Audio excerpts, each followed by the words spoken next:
السلام علیکم ورحمۃ اللہ وبرکاتہ۔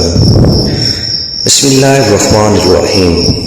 سیدنا انس بن مالک رضی اللہ تعالیٰ عنہ بیان کرتے ہیں کہ رسول اللہ صلی اللہ علیہ وآلہ وسلم نے فرمایا، جو شخص مجھ پر ایک بار درود پڑھتا ہے اللہ تعالیٰ اس پر 10 بار رحمت نازل کرتے ہیں اور اس کے 10 گناہ معاف کر دیے جاتے ہیں اور 10 درجات بلند کر دیے جاتے ہیں۔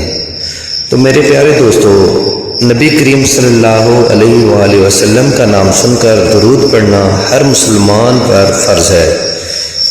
یہ بھی ضروری ہے کہ درود کے الفاظ مسنون ہوں اور صحابہ رضی اللہ تعالیٰ عنہم اجمعین سے ثابت شدہ ہوں۔